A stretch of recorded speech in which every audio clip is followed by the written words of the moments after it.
Hello दोस्तों, मेरा नाम देवेंद्र कुमार पटेल है। मैं आपके अपने YouTube चैनल एकलव्य क्लासेस में आप सभी का स्वागत करता हूं। आज हम पढ़ेंगे विस्थापन अभिक्रिया, वियोजन अभिक्रिया और द्विविस्थापन अभिक्रिया। तो पहला आज हम जो पढ़ने वाले वो टॉपिक मेंशन कर रहे हैं, देखिएगा। पहला है वियोजन अभिक्रिया, वियोजन अभिक्रिया। दूसरा टॉपिक है विस्थापन, विस्थापन या प्रतिस्थापन, प्रतिस्थापन अभिक्रिया, प्रतिस्थापन अभिक्रिया। और एक टॉपिक है, तीसरा टॉपिक द्विविस्थापन अभिक्रिया, द्विविस्थापन अभिक्रिया।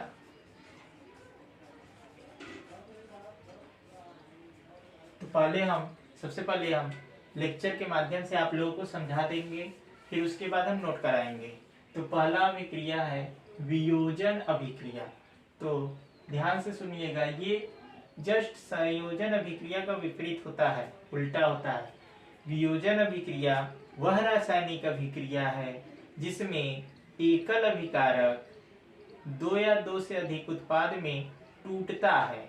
वियोजन अभिक्रिया वह रासायनिक अभिक्रिया है जिसमें एकल अभिकारक दो या दो से अधिक उत्पाद में टूटता है। जैसे हम बता रहे हैं, ध्यान दीजिएगा, NH4Cl, NH4Cl को अगर देखा जाए तो ये अभिकारक हो गया। अब ये टूटेगा NH3+HCl में। ध्यान दीजिएगा, अभिकारक तीर के पहले लिखा जाता है, तो ये हमारा क्या हो गया, अभिकारक। क्या हो गया, अभिकारक। और ये पूरा क्या है, हमारा उत्पाद। क्या है, उत्पाद। तो इसमें अभिकारक हमारा क्या है, एकल है, लेकिन उत्पाद दो या दो से अधिक। कहने का अर्थ है कि एकल अभिकारक जब दो या दो से अधिक उत्पाद में टूटे तो वह क्रिया क्या कहलाएगी, वियोजन अभिक्रिया। अब इसको लिख लीजिए एकदम सिंपल भाषा में, हम लिखवा दे रहे हैं। वियोजन अभिक्रिया वह रासायनिक अभिक्रिया, वह रासायनिक अभिक्रिया, वह रासायनिक अभिक्रिया जिसमें एकल अभिकारक, एकल अभिकारक, एकल अभिकारक दो या दो से अधिक, दो या दो से अधिक उत्पाद में वियोजित होता है, उत्पाद में वियोजित होता है, वियोजित होता है, वियोजन अभिक्रिया कहलाती है। वियोजन अभिक्रिया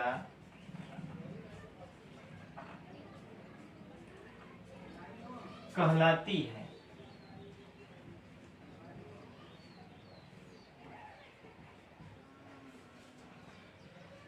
वह रासायनिक अभिक्रिया जिसमें एकल अभिकारक दो या दो से अधिक उत्पाद में वियोजित होता है, वियोजन अभिक्रिया कहलाती है। इसके बाद उदाहरण, तो उदाहरण हम देंगे, उदाहरण भी बताए थे।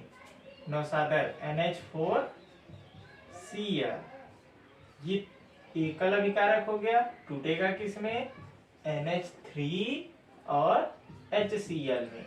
क्लियर हुआ। उदाहरण जरूर लिखिएगा, परिभाषा प्लस उदाहरण, तभी जाकर नंबर पूरा मिलता है बोर्ड में। अब ध्यान दीजिएगा, अगला जो टॉपिक है विस्थापन अभिक्रिया, एक बार नोट कर लीजिए। हाँ तो चलिए देखिए, अगला जो टॉपिक है विस्थापन या प्रतिस्थापन अभिक्रिया। विस्थापन या प्रतिस्थापन अभिक्रिया। विस्थापन या प्रतिस्थापन अभिक्रिया, तो इसके नाम में ही देखिए छुपा है कि विस्थापन कहने का अर्थ है कि जब एक अधिक क्रियाशील तत्व कम क्रियाशील वाले तत्व को उसके विलयन से विस्थापित कर देगा, तो वह क्रिया क्या कहलाएगी? विस्थापन अभिक्रिया। जैसे मान लीजिए हम बता रहे हैं कि एक उदाहरण देखिए, जिंक प्लस FeSO4, अब इसका रिएक्शन होगा, मतलब कि जिंक धातु को जब आयरन सल्फेट के विलयन में डाला जाएगा तो आयरन को जिंक क्या करेगा? विस्थापित कर देगा। तो जो ये बनाएगा ZnSO4 प्लस आयरन, तो ये एक प्रकार से देखिए पहले क्या था कि आयरन सल्फेट था, और जब जिंक से क्रिया हुआ तो जो आयरन सल्फेट था अब वो कन्वर्ट किस में हो गया? जिंक सल्फेट में, और आयरन बाहर हो गया। तो यहाँ पर देखेंगे तो सल्फेट के साथ आयरन से सल्फेट के साथ जिंक हो गया, तो यहाँ जहां पर आयरन था वहां पर अब क्या हो गया? विस्थापित होकर जिंक उसको विस्थापित कर दिया, हटा दिया, तो वहां पर अपने स्थान पर बैठ गया जिंक। तो इसको अगर हम देखें तो नॉर्मली भाषा में देख सकते हैं कि एक कक्षा 5 का जो बालक है उसकी कैपेसिटी और एक कक्षा 3 के बालक की अपेक्षा अधिक होगी। तो अगर मान लीजिए कंबाइंड क्लास का भी चले तो कक्षा 3 के बच्चे को क्लास 5 का बच्चा अगर हटाना चाहे उसके स्थान से तो आसानी से हटा सकता है। कहने का अर्थ है कि क्लास 5 का क्रियाशील अधिक होगा और कक्षा 3 वाला बालक की कैपेसिटी कम होगी। इसी प्रकार इसमें भी चलता है, तत्वों में भी, कि जिसकी क्रियाशीलता अधिक होगी वह उसको उसके विलयन से कम क्रियाशील वाले तत्व को क्या कर देगा? विस्थापित कर देगा। लिख लीजिए, इसको हम लिखवा रहे हैं।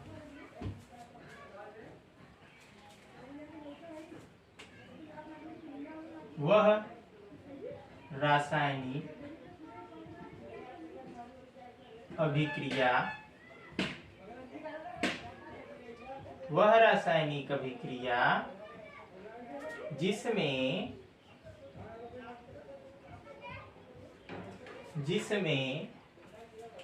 अधिक क्रियाशील वाला तत्व कम क्रियाशील वाले तत्व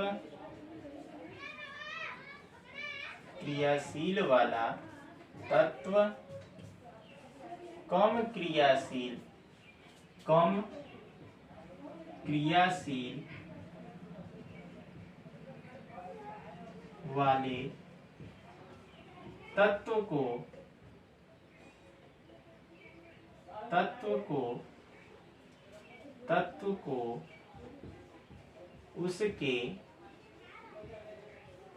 विलयन से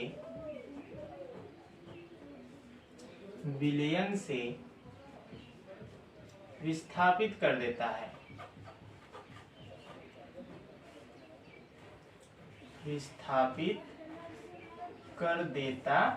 है। या फिर लिख सकते हो हटा देता है। तो यह क्रिया विस्थापन अभिक्रिया कहलाती है। विस्थापन अभिक्रिया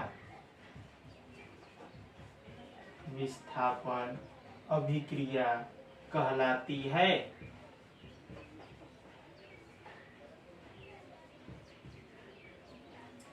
देखिए एक बार मैं पढ़ दे रहा हूं। वह रासायनिक अभिक्रिया जिसमें अधिक क्रियाशील वाला तत्व कम क्रियाशील वाले तत्व को उसके विलयन से विस्थापित कर देता है, विस्थापन अभिक्रिया कहलाती है। इसके बाद उदाहरण, तो उदाहरण में हम बताए थे जब जिंक धातु की अभिक्रिया, उदाहरण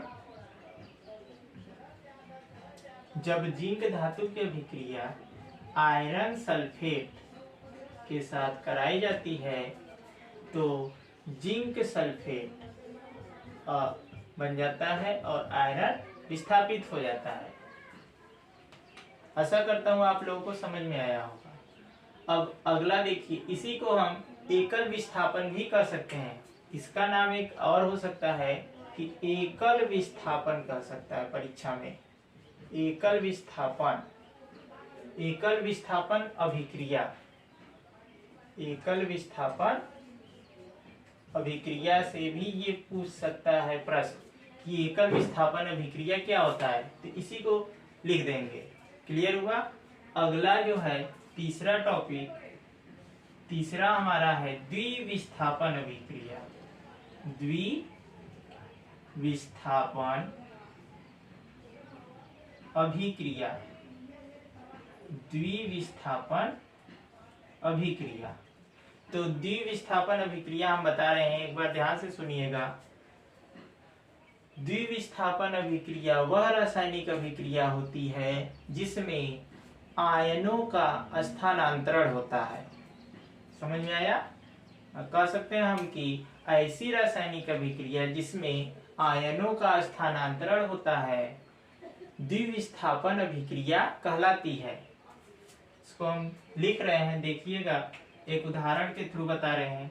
जैसे मान लीजिए हमारे पास Na2SO4 सोडियम सल्फेट और बेरियम क्लोराइड, सोडियम सल्फेट और बेरियम क्लोराइड का जब रिएक्शन कराया जाएगा तो यहाँ पर देखेंगे तो 2NaCl प्लस बेरियम सल्फेट प्राप्त होता है। कहने का अर्थ है इसको जब आयनित करेंगे तो यहाँ पर 2Na प्लस मिलेगा और इसका सल्फेट डबल माइनस। इसको जब तोड़ेंगे तो बेरियम डबल प्लस और क्लोरीन का 2Cl माइनस। तो देखेंगे तो सोडियम सल्फेट का धन आयन जो है वो उसके ऋण आयन से जाकर जुड़ा है, तो बना लिए क्या चीज 2NaCl। और यहाँ पर बेरियम जो धन आयन है इसके ऋण आयन के साथ जुड़ा है, तो इसके साथ ये जुड़कर क्या बनाया बेरियम सल्फेट। आशा करता हूँ आप लोग समझे होंगे। इसको लिखवा दे रहा हूँ, देख लीजिए।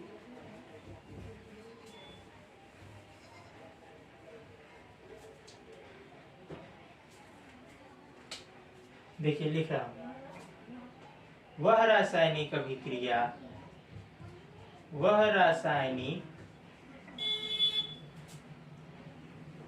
अभिक्रिया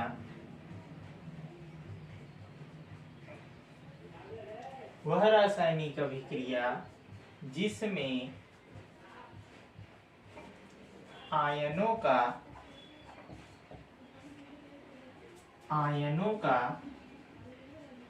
स्थानांतरण, आयनों का स्थानांतरण होता है द्विविस्थापन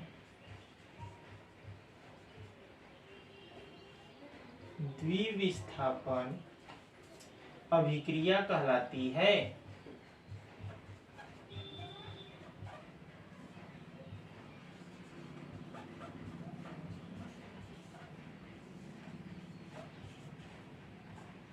इसके बाद उदाहरण दे देंगे वही सोडियम सल्फेट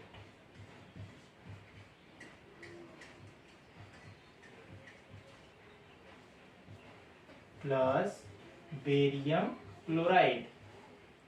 तो उदाहरण में अब ध्यान दीजिएगा, बताए थे ना कि इसको जब तोड़ेंगे तो इसका जो होगा प्लस होगा, सोडियम प्लस चार्ज बनाएगा और सल्फेट माइनस चार्ज, और बेरियम प्लस और क्लोरीन माइनस। तो इसका प्लस उसके ऋण आयन से और इसका ऋण उसके धन आयन से। कहने का मतलब सोडियम क्लोरीन के साथ जुड़ेगा तो बना लेगा 2NaCl plus barium sulphate BaSO4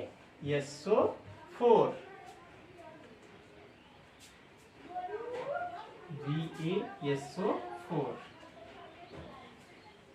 देख लीजिए, नोट कर लीजिएगा।